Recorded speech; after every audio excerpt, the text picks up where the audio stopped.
오늘도 벚꽃 야담과 함께 해주셔서 감사합니다. 구독과 좋아요, 알림 설정은 더 좋은 영상을 제작하는 데 큰 힘이 됩니다. 이야기 시작하겠습니다. 조선 변두리 한양, 성질이 고약한 주원이 살고 있었습니다. 주원은 장가는 가지 않으면서 처녀들을 너무 밝혔던 거죠. 그날도 새로운 처녀를 드리는 날이었죠. 주원은 새로운 처녀 덕이가 궁금하여 마당을 거닐며 대문을 바라보고 있었답니다. 그때 대문이 열리고 피죽도 못 얻어 먹은 듯한 덕이가 걸어 들어오고 있었습니다. 허나 덕이의 눈빛은 그 누구보다도 총명하게 빛나고 있었죠. 꼬락서니하고는 장수댁은 이 아이를 깨끗하게 씻어서 내 방으로 넣거라. 네, 도련님. 주원은 그 말만 남기고 안으로 들어갔습니다. 우리 도련님은 장가는 안 가시고 이 거름뱅이 처녀들만 사들이는지 모르겠구먼. 말도 말어. 지금 도련님에 대한 안 좋은 소문이 고을에 쫙 퍼졌잖요. 우리 도련님, 양반댁 교수하고 혼인은 할 수 있을지 모르겠네. 아니, 도련님이 사내가 되면서 이상하게 생마가 되어가고 있지 않어. 요즘은 나도 생마가 되어 보고 싶은 생각이 간절하구먼. 삼돌이는 자신이 무슨 말을 내뱉고 있는지 황홀경에 빠져 허우적거리고 있었답니다. 이 썩을 놈이 인생의 반 토막 나보고 싶은 것이요? 그러지 않고서야 내가 눈을 시퍼렇게 뜨고 있는데 무엇이라? 임자, 미안하구먼. 내가 잠시 실성을 했구먼. 삼돌이는 부인 장수댁에게 비오는 날 먼지 나듯이 맞았답니다. 그날 오후 붉게 노을 지는 하늘의 집집마다 굴뚝에서 연기가 피어오르고 있었죠. 주원의 방에는 맛있는 음식으로 차려진 밥상과 곱게 댕기머리를 한 덕이가 방구석에 다소곳이 앉아 있었습니다. 그때 덕이의 뱃속에서 천둥 같은 꼬르륵 소리가 들렸답니다. 주원은 피식 웃고는 말했습니다. 마른 하늘에 날벼락이 떨어진 줄 알았구나. 어서 나와 같이 저녁을 먹자. 미천한 제가 도련님과 겸상을 하겠습니까? 오늘은 우리의 첫날 밤이다. 한 몸이 되기 전에 같이 먹는 것이 어쩌다는 것이냐. 오늘 밤을 같이 보내려면 든든하게 먹어야 하지 않겠느냐. 나를 상대를 하려면. 덕이는 주원의 말에 일어서고는 주원을 바라보며 걸어갔습니다. 주원은 저돌적으로 자신한테 걸어오는 덕이를 보고 당혹스러워했죠. 덕이는 주원의 옆에 바짝 앉고는 자신의 숟가락을 옆으로 옮겼답니다. 이리 바짝 앉을 필요는 없다. 아닙니다. 저를 그 지옥에서 구해주신 분이신데 성심을 다하여 모셔야지요. 덕이는 좀 더 주원의 옆으로 더 가까이 갔습니다. 미안하구나. 내가 농이 심했다. 그러니 내 앞으로 앉거라. 덕이는 주원의 말을 듣고 주원의 앞으로 자리를 다시 옮겼답니다. 주원은 그제야 긴장한 몸을 풀고 깊은 숨을 내쉬며 생각했죠. 이 아이는 다른 처녀들하고는 참으로 다르구나. 그렇게 두 사람은 저녁상을 물리고 서로 마주 앉았습니다. 나와의 첫날 밤이 무섭지 않느냐. 지아비가 되실 분과 함께 하는데 무엇이 무섭겠습니까? 다만 저를 버리실까 무서울 따름입니다. 지금부터 내 얘기 잘 들으시오. 오늘 첫날 밤은 여기까지요. 그것이 무슨 말씀이신가요? 오늘이 지나면 낭자는 자유로운 몸이 될 것이요. 주원은 노비문서를 덕이한테 주었습니다. 이것은 제 노비문서가 아닙니까? 맞소. 주원은 불을 급하게 껐죠. 덕이는 주원의 갑작스러운 행동에 순간 몸을 뒤로 물러났답니다. 불을 끈 것뿐인데 그리 놀라서야 되겠습니까? 아직 할 일이 남아있는데 말입니다. 주원은 귀엽게 반응하는 덕이가 귀여웠습니다. 걱정하지 마세요. 저는 그 어떤 짓도 하지 않을 것이니. 밖에서 일하는 식솔들이 방으로 들어갈 때까지만 이리 이야기 나누시면 돼요. 박 대감님은 억울한 누명으로 돌아가셨지요. 제 아버지를 아시나요? 제 스승님이시지요. 그렇다면 매일 귀찮게 하신다는 선비님이시군요. 스승께서 저를 귀찮아하셨나요? 저런 그런 줄도 모르고 있었네요. 주원은 멋쩍은 듯이 피식 웃었습니다. 아버지는 말로만 귀찮다고 하셨지만 전혀 귀찮아하시지 않으셨지요. 더 열심히 서책을 읽으셨고 내일이 빨리 오기만을 기다리셨습니다. 그렇군요. 저는 스승님의 억울함을 풀어드리지 못해 한이 될 뿐입니다. 하여 스승님의 따님을 노비로 살게 할 수는 없지요. 덕이는 생각지도 못한 말을 들으니 자신도 모르는 사이 눈물이 주르륵 흐르고 있었습니다. 제가 해드릴 수 있는 것은 이 정도뿐이요. 내일 아침 저는 낭자를 내쫓을 것입니다. 허면 이곳으로 가세요. 주원은 덕이한테 쪽지를 하나 주었습니다. 가부촌이요. 네, 그곳에 순실댁을 찾으시면 살아갈 수 있게 해주실 것이요. 이 은혜를 어떻게 갚아야 할지 모르겠습니다. 언젠가 제 도움이 필요하시게 되면 저를 보고 귀를 만지세요. 허면 무엇이든 도와드리겠습니다. 제가 무슨 도움을 청할 줄 알고요.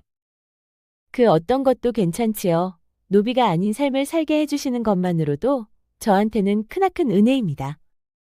주원은 지금까지 그렇게 도와준 처녀들이 여러 명이었지만 덕이는 남다르게 보여 눈여겨보았답니다. 덕인왕자에게 도움을 청할 일이 무엇이 있을까? 주원은 밖이 조용해진 듯하여 밖으로 나갔습니다. 밤 공기는 겨울이 다가오고 있다고 알리는 듯 차가웠죠. 주원은 그대로 사랑채로 넘어가 잠을 잤답니다. 다음 날 이른 아침, 주원은 노발대발하며 소리쳤습니다. 저 여인을 당장 내보내거라. 내 길을 흐리게 하는 여인이다. 머슴 삼돌이는 궁시렁거리며 덕이한테 걸어갔습니다. 예쁘기만 하구만. 우리 도련님은 세상이 호락호락하다고 생각하시는 것이 문제요.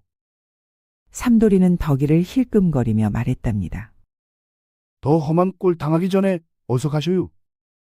덕이는 그렇게 쫓겨나고는 주원이 말한 과부촌으로 갔습니다. 마을 두 개를 지나 언덕으로 올라가니 언덕 아래 작은 마을이 있었답니다. 덕이는 언덕을 내려와 마을에 들어갔죠. 헌데 과부촌 분위기는 어딘가 모르게 침울했습니다. 이곳에 무슨 일이 있는 걸까? 마을 분위기가 어둡구나. 덕이는 지나가는 과부에게 물었죠. 순실댁을 찾는데 어디로 가야 하오? 맨 끝에 담이 있는 집이요. 네, 고맙소. 과부는 지나가다 말고 걱정스러운 표정으로 덕이를 불러 세웠습니다. 무슨 일로 순실댁을 찾는지는 모르겠으나 예전에 순실댁이 아니니 조심하시오. 무엇을 말이오? 혹시 주원 도련님이 말씀하셔서 오셨소? 네, 그렇습니다. 갈 곳이 있다면 이곳을 떠나시오.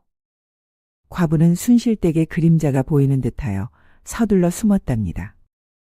덕이는 자신을 보고 걸어오는 여인을 바라보았습니다. 그 여인의 덩치는 커다랗고 웃는 얼굴 뒤에는 무언가 계산을 하며 쳐다보는 듯 했죠. 참으로 뒤가 흐린 사람이구나. 순실댁은 덕이한테 걸어오며 말했습니다.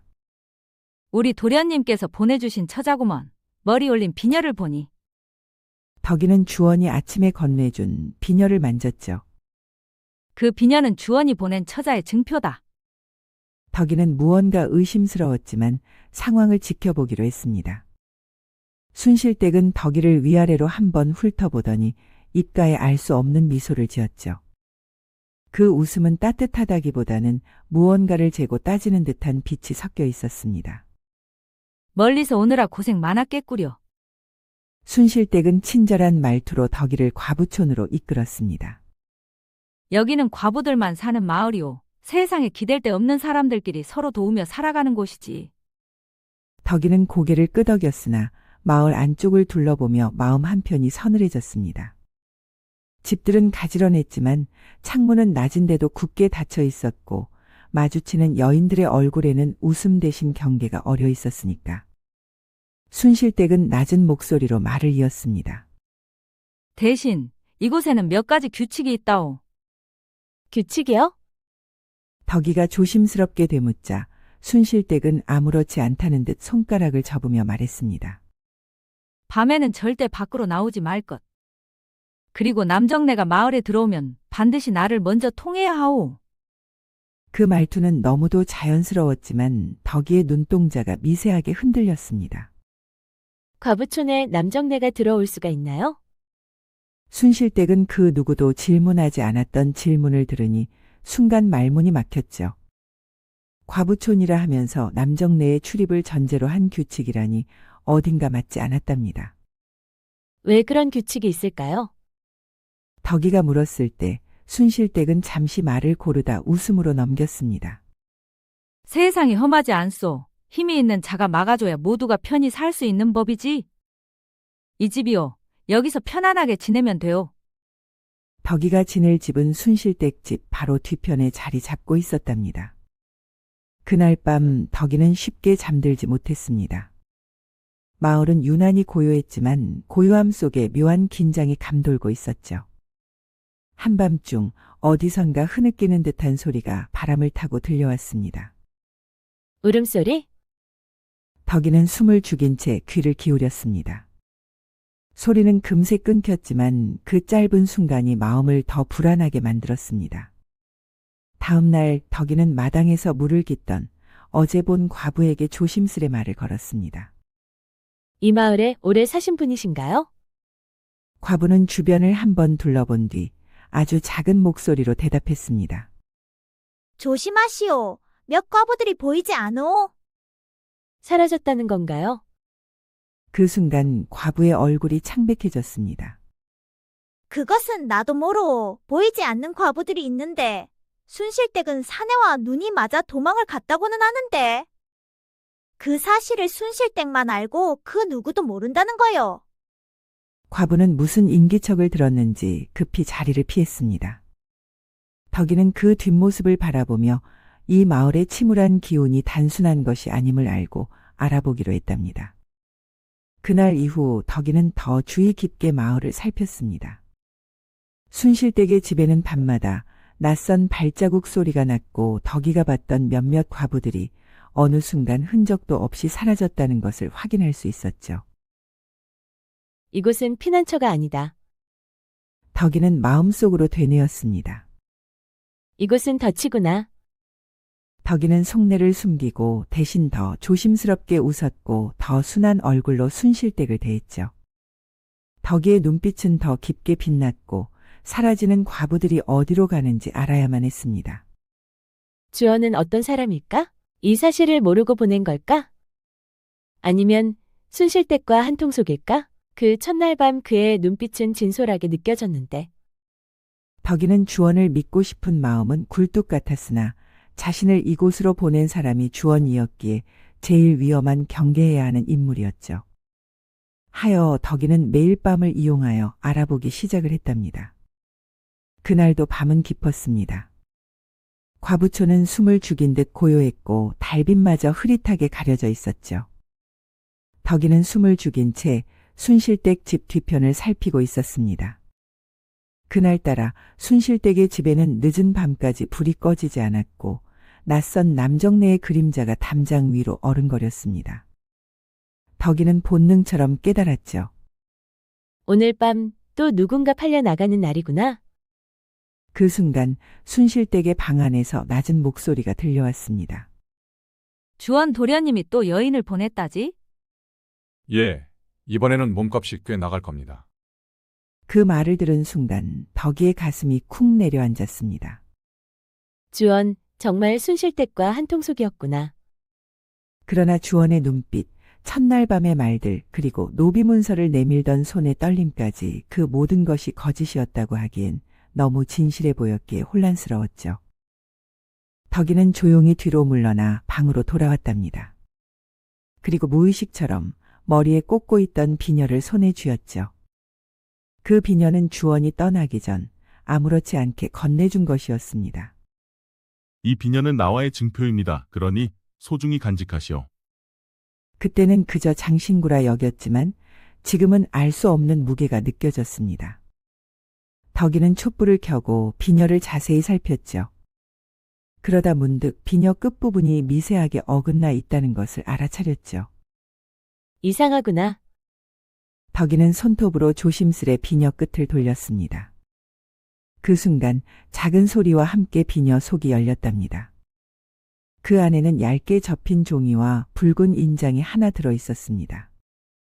종이를 펼치자 거기에는 과부촌과 한양을 잇는 길, 그리고 몇몇 대감가의 별채 위치가 적혀 있었죠. 그 아래에는 또렷한 글씨가 남아 있었답니다. 이 여인들은 모두 같은 곳으로 사라진다. 색을 탐하는 자들은 스스로 모습을 드러낼 것이다. 덕이의 손이 떨렸습니다. 그리고 그 순간 모든 것이 하나로 이어졌다는 것을 알 수 있었죠. 주원의 악명, 생마라는 소문 그리고 처녀들을 사들이면서도 단 한 번도 건드리지 않았던 이유를요. 미끼였구나. 여인 거래를 미끼로 대감들과 관아에 썩은 고리를 끌어내기 위한 연기였던 것이었습니다. 그때 종이 맨 아래에 적힌 마지막 문장이 덕이의 눈을 멈추게 했습니다. 덕인왕자, 만약 이 글을 읽고 있다면 나 혼자의 힘으로는 어렵소. 함께 해주실 수 있겠소? 만약 저와 함께 해주신다면 보름날 마을 어기 초입에서 기다리고 있겠소. 덕이는 비녀를 움켜쥐었습니다. 주원은 모든 것을 알고 있었고 자신을 이곳으로 보낸 이유 또한 단순한 보호가 아니었습니다. 주원 도련님께서 순실댁과 한통속이 아니라 하니 안심이 되는구나. 그리하겠습니다.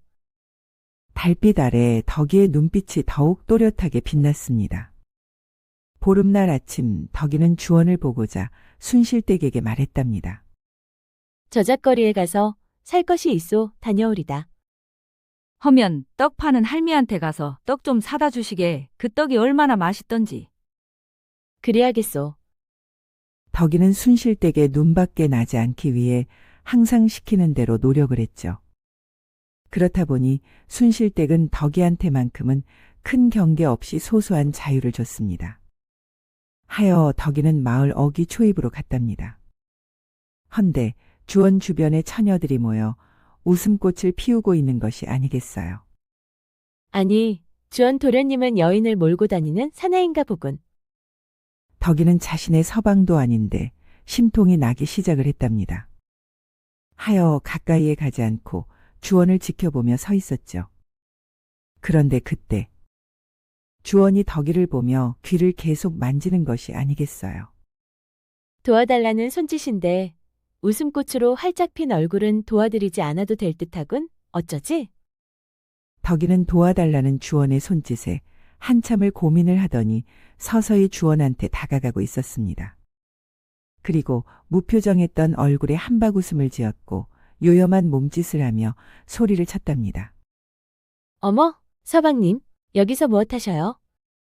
주원은 서방님이라 소리치며 여인들을 밀치고 파고드는 덕이를 보고 그만 넉나간 얼굴을 하고 있었습니다. 그렇게 다가온 덕이는 주원의 팔짱을 꼭 끼웠죠. 이 옆엔 내들은 뭐야? 관아에 확 신고해버릴까? 임자 있는 사내를 탐하는 것이오. 덕이는 아주 표독한 표정을 짓고 여인들을 쳐다보았답니다. 여인들은 그제야 자신들이 넘볼 사람이 아니라 생각이 들어 그 자리를 떠났죠. 덕이는 여인들이 멀어지는 뒷모습을 확인하고 주원을 올려다보았습니다.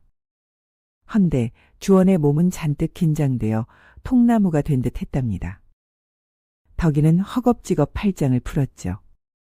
도와달라고 애원하셔서 한 행동이니 크게 생각하지 마시지요. 주원은 여인을 몰고 다니는 사나이신가 봅니다. 주원은 덕이의 말에 펄쩍 뛰며 말했답니다. 난 그런 사람이 아니요. 오늘따라 여인들이 때려온 것뿐이요.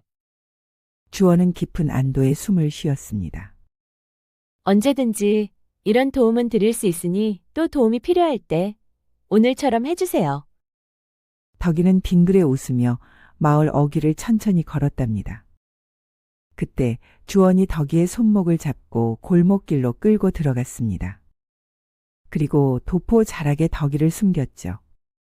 덕이는 주원의 도포 자락 속에 숨어 있으니 왠지 사내한테 보호를 받는 듯하여 심장이 뛰기 시작했답니다. 아니, 이건 좀. 지금 순실댁 사람들이 지나가고 있어이다. 덕이는 주원의 소리에 놀라 주원의 품으로 파고들었습니다. 주원은 그런 덕이의 행동에 마음 한구석에 아주 작은 떨림을 느꼈죠. 아니, 내 심장이 이상하구나. 덕이는 주원의 속삭임에 고개를 들어 올려다보았습니다. 뭐라 말씀하셨습니까? 너무 작아 못 들었습니다. 아니요, 아직 안전하지 않으니 더 숨어 있으시오. 그 산에는 벌써 마을 어귀를 지나 과부촌으로 가는 산속길로 가고 있었답니다. 단지 처음 느껴보는 떨림을 더 느껴보고 싶었던 거죠. 주원은 큰 눈을 동그랗게 뜨고 숨죽이고 있는 그녀가 가슴 뭉클하게 귀엽기만 했습니다. 이제 되었습니까? 주원은 덕이의 소리에 정신을 차릴 수가 있었죠. 이제 되었습니다. 아이고, 10년 감수를 한 듯합니다. 주원은 깊은 숨을 몰아쉬고 붉어진 얼굴을 돌렸습니다. 주원은 첩의 배에서 태어난 서자이었답니다. 어머니는 몰락가의 딸이었고 그 고을의 악명 높은 진대감이 어머니를 첩으로 들이면서 고통의 시작이 되었던 거죠. 또한 서자라는 이유로 형님들한테 매일같이 폭행을 당했고 서책을 보려 하면 서책을 못 보게 장난을 쳤습니다. 형님들의 횡포는 날이 갈수록 심해져 갔지만 그 사실을 알고 있는 진대감은 그 어떤 조치도 취하지 않았죠. 다만 당연하다는 눈빛으로 주원을 쳐다만 볼 뿐이었답니다. 주원은 그런 진대감의 냉정함에 치를 떨며 그날 결심했습니다. 내가 강인해져 나를 괴롭힌 너희들을 망쳐놓겠다. 주원은 그날 이후로 형님들이 자면 글 공부를 하기 시작했고 돈을 모으기 시작했죠. 그렇게 세월이 흘러 주원은 짐작할 수 없는 부를 이뤘습니다. 허나 형님들은 진대감이 물려준 재산을 탕진해가며 살아가고 있었답니다. 주원은 그런 형님들의 몰락을 기다리며 소리 소문 없이 형님들의 땅을 사들이고 있었습니다. 계속 그렇게 땅을 내놓거라. 내가 사줄 테니. 그리고 어머니처럼 첩의 삶을 살아가야 하는 몰락한 양반댁 처녀들을 도우며 살았습니다. 시작은 소소한 마음이었으나 처녀들을 돕다 보니 진대감의 악행도 같이 알게 되었답니다. 그리하여 점점 소소한 친절이 주원의 원통하고 억울함을 갚아주고자 하는 마음으로 바뀌어 판이 커졌죠. 그렇게 판이 커지고 있던 어느 날 주원의 사람 하나가 밤을 타고 찾아왔습니다. 그 사내는 숨을 죽인 채 주원의 귓가에 낮게 속삭였죠. 진대감이 움직였습니다. 주원의 손이 멈췄고 붓끝에서 먹이 뚝 떨어졌죠. 송대감과 혼맥을 잇기 위한 계책이라 합니다. 그 말에 주원은 고개를 들었습니다. 송대감은 나라의 실권을 손에 쥐고 조정 대신들조차 눈치를 보는 대감이라는 것을요. 송대감의 막내 아들 용호는 태어날 때부터 다리가 성하지 못해 걷지 못했으며 어머니의 보살핌으로 겨우 사람 구실을 하며 살아가고 있었습니다. 허나 그 어미가 세상을 떠난 뒤로는 시중드는 머슴과 여종들의 손길에 질색팔색을 했답니다. 용호의 분노는 폭력이 되었고 폭력은 다시 고립을 불러왔죠. 진대감은 그런 용호를 보며 자신한테 절호의 기회가 온 것을 직감했습니다. 사람 하나 붙여두면 송대감의 마음을 살 수 있겠구나. 내가 아꼈던 여인이 있지. 그 처자라면 용호의 마음을 사로잡을 것이야. 진대감은 순실댁에게 정가를 보냈습니다. 올 것이 왔구나. 어쩐지 제일 아름답고 영리한 덕이를 부르지 않는 것이 이상했는데 이렇게 쓰임을 하기 위함이었구나. 순실댁은 진대감의 적지적수를 감탄했죠. 잠시 후 주원의 사람이 한숨처럼 말을 이었습니다. 그 여인은 덕이라는 과부입니다. 그 순간 주원의 심장이 덜컥 내려앉았습니다. 과부촌에 있는 눈이 살아있고 말을 아끼며 사람의 속을 읽는 덕이. 주원은 무심히 고개를 끄덕였으나 속은 이미 요동치고 있었습니다. 왜 하필? 혼례는 언제라 하더냐? 보름 뒤라 합니다. 주원은 조용히 자리에서 일어났습니다. 그리고 창밖을 바라보았죠. 그곳에는 과부촌으로 이어지는 어두운 산길이 보였습니다. 아직 시간이 있군. 이 혼사는 단순한 혼례가 아니었습니다. 진대감과 송대감이 손을 맞잡는 순간 주원이 오래 준비해온 판이 한순간에 뒤집힐 수도 있었죠. 주원은 그제야 깨달았습니다. 자신의 가면을 벗을 때가 다가오고 있다는 것을요. 그렇게 14일 후, 이 밤만 지나면 덕이는 용호의 아내가 되는 것이었죠. 덕이가 딴 사내의 여인이 된다고 생각만 해도 화가 치밀러 올라 주체할 수가 없었습니다. 주원은 이제 덕이를 향한 마음이 무엇인지 알 수가 있었답니다. 덕인왕자는 내 여인이어야 한다. 하여 주원은 지금까지 준비해온 계획을 전면 수정을 했습니다. 이제 내가 누구인지 알려야겠다. 도련님의 신분을 노출시키다니요. 그리하면 도련님께 모든 화살이 향할 것입니다. 그래야만 한다. 내가 숨으면 그녀가. 혹시 덕이를 연모하시는 것입니까? 주원은 사내의 질문에 대답을 할 수 없었고 다만 깊게 한숨을 내쉴 뿐이었습니다. 그날 밤 주원은 덕이가 보고 싶어 견딜 수가 없었답니다. 하여 무작정 덕이가 있는 과부촌으로 찾아갔죠. 과부촌 돌담에 도착한 주원은 망설임도 없이 담을 넘어 덕이한테 갔습니다. 주원은 자신의 이런 행동이 이해가 되지 않았지만 그녀를 향한 뜨거운 마음은 이해를 넘어선 지 오래되었답니다. 잠시 후 덕이가 있는 초가집에 도착하여 뒤뜰로 숨어들어 뒷문을 두드렸죠. 덕인왕자 자고 있어. 덕이의 방에는 아무런 응답이 없었습니다. 이 늦은 시간 내가 지금 뭐 하고 있는 것이야? 주원은 허탈한 발걸음을 돌리려는 그때 방문이 열렸답니다. 주원 도련님께서 이 늦은 밤에 무슨 일로 오셨습니까? 어서 안으로 드시지요. 주원은 덕이의 말에 방으로 들어갔습니다. 너무 늦은 시간 미안하오. 아닙니다. 저도 잠이 오지 않아 뒤척이고 있었습니다. 헌데 급한 일이라도 있으신가요? 아니요. 내가 무언가 크게 잘못 생각하고 있는 것 같아. 무엇을요? 덕인왕자를 위험한 곳에 밀어넣고 있으니 그런 말씀 마시지요. 송대감 댁에 누군가 들어가 그들의 악행을 알아내야지요. 주원은 생각지도 못한 덕이의 말에 할 말을 잃었습니다. 어찌 그런 말씀을? 제가 모른다 생각하셨습니까? 그럼 알고 있다는 것이요? 네, 우리 집안이 왜 하루아침에 몰락되었는지 송대감과 연관이 있는 듯하여 제가 시작한 일입니다. 전 제가 원하지 않는 것이라면 도망을 선택했을 것입니다. 주원의 심장이 너무 아려왔고 그런 덕이를 한아름 안았습니다. 갑작스러운 주원의 행동에 덕이는 놀랐지만 이내 주원의 마음과 함께했죠. 이만 가보시지요. 조금 있으면 순실댁이 확인하려고 방문을 열 것입니다. 주원은 아쉬움을 뒤로한 채 그곳을 빠져나왔습니다. 홀로 방에 남은 덕이는 혼잣말을 했죠. 다잡은 마음을 이리도 흔들고 가십니까? 이불에 누워 눈을 감은 덕이의 눈에서 눈물이 주르륵 흘러내렸답니다. 다음 날 이른 아침 순실댁은 덕이를 치장하느라 정신이 없었습니다. 아이고, 내가 시집 가는 것도 아닌데 왜 이렇게 떨리는 것이야? 순실댁은 평소와 달리 마음이 들떠 있었고 기분이 좋은지 얼굴은 웃고 있었죠. 그도 그럴 것이 이 혼사가 제대로만 된다면 다른 처자들을 대감댁에게 보내는 것보다 순실댁에게 떨어지는 금액이 상당했으니까요. 내가 본 신부 중에서 제일 곱구먼. 그런가요? 덕이는 영리해서 용호 도련님을 구워 삶아 놓으면 살아가는데 문제는 없을 것이네. 덕이는 순실댁을 보고 한박 웃음을 지었는데 그 웃음은 수줍은 신부의 웃음이 아니었습니다. 왜 그리 웃는 것이요? 순실댁은 덕이의 웃음이 이상하다 생각이 들었답니다. 내 삶이 기구하다 생각이 들어서지요. 이렇게도 웃지 않으면 울 것 같으니 어찌합니까?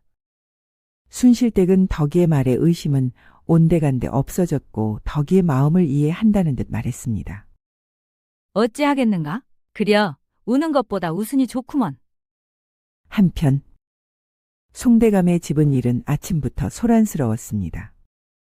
붉은 비단이 대문에 걸리고 풍악이 울렸으며 고을의 유력 인사들이 하나둘 모습을 드러냈죠. 사람들은 아무도 몰랐습니다. 이 혼례가 사람을 사람으로 사고파는 마지막 장터라는 것을요. 송대감 댁 앞마당은 사람으로 가득 차 있었습니다. 풍악은 요란했고 청사초롱이 바람에 펄럭였죠.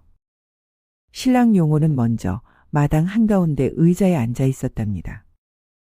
그때 신부를 태운 가마가 천천히 내려졌습니다. 이제 신부 얼굴을 보겠구먼. 처자 집안이 몰락한 양반이라며? 그렇다지요. 그런 처자니까 용호 도련님하고 혼인을 하겠지요. 그렇지 않다면 누가 귀한 따님을 주겠어요. 그때 사람들은 숨을 죽였고 가마꾼이 가마 문을 열었답니다. 사람들은 기대 찬 눈으로 가마에서 내릴 신부를 기다리고 있었죠. 순실댁은 덕이가 내리지 않아 가마 속을 봤습니다. 그런데 이것이 무슨 일이랍니까? 가마 안에는 아무도 없었습니다. 다만 비단 방석 위에 커다란 돌이 떡하니 자리 잡고 있을 뿐이었답니다. 순실댁은 가마꾼한테 물었죠. 신부를 어디로 빼돌린 것이냐? 순실댁의 말에 혼례식장은 발칵 뒤집어졌습니다. 그때 송대감의 목소리가 쩌렁 울렸답니다. 진대감, 이게 무슨 일이요? 용호의 얼굴이 일그러졌습니다. 나를 능멸한 것이냐? 혼례식은 쑥대밭이 되었죠. 그 시각 관아의 문 앞에 말 한 필이 멈춰섰습니다. 검은 옷을 입은 사내가 아무 말 없이 봉투 하나를 내밀었습니다. 누구의 문서냐? 여인들의 목숨 값이 적힌 장부요. 그 봉투 안에는 여인거래 장부가 들어 있었습니다. 그 장부는 사또한테 전달이 되었고 사또는 유심히 장부를 살펴보았죠. 마침 송대감 댁에 가려는 참이었는데 잘 되었구나. 잠시 후 사또와 관졸들이 송대감 댁으로 조용히 밀고 들어갔습니다. 송대감님, 이곳에 죄인이 있어 왔으니 노여움 마시지요. 진대감과 순실댁을 즉각 연행하라. 관졸들이 들이닥쳤고 순실댁은 그제야 사태를 알아차렸죠. 아니, 저는 진대감이 시키는 대로 했을 뿐입니다. 입 다물어라. 나를 모함하려고 하는 것이냐? 진대감은 조용히 하시오.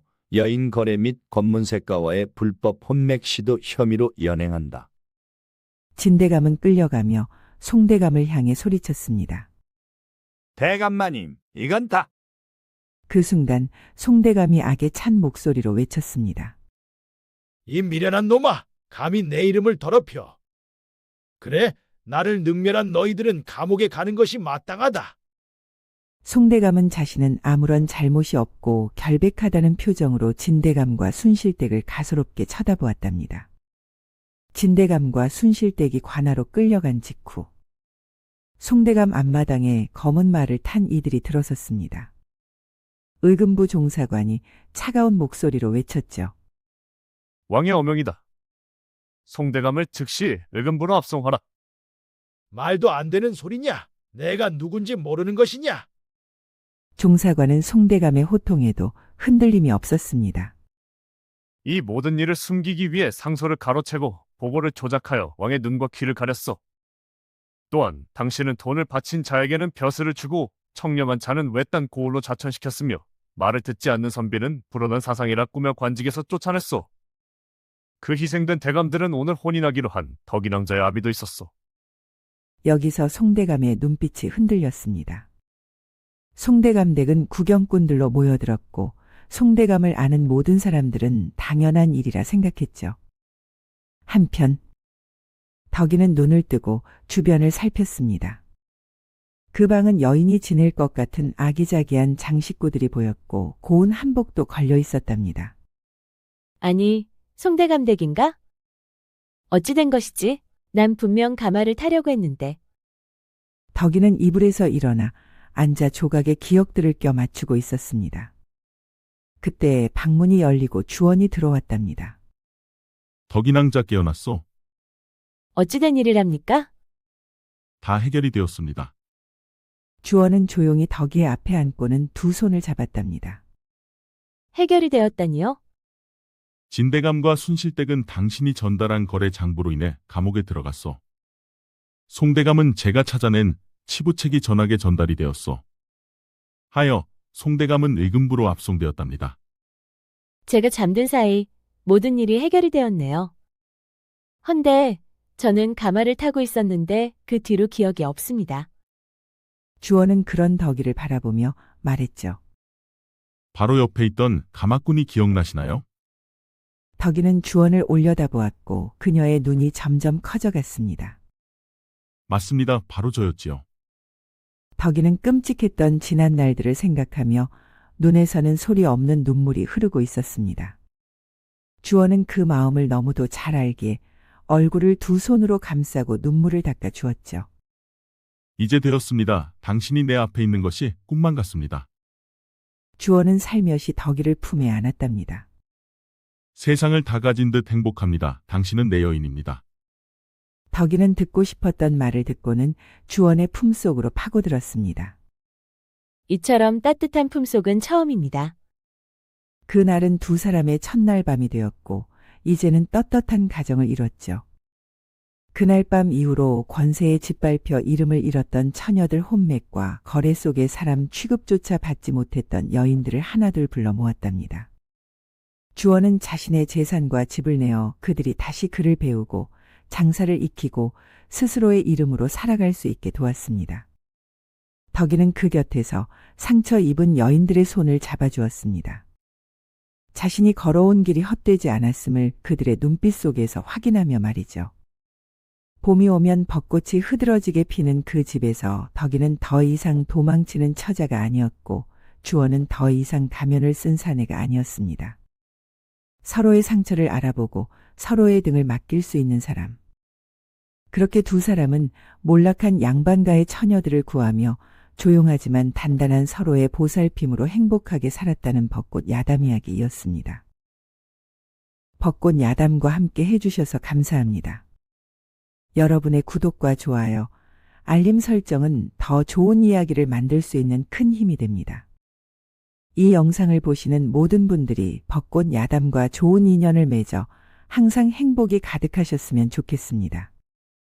오늘도 행복한 하루 보내세요.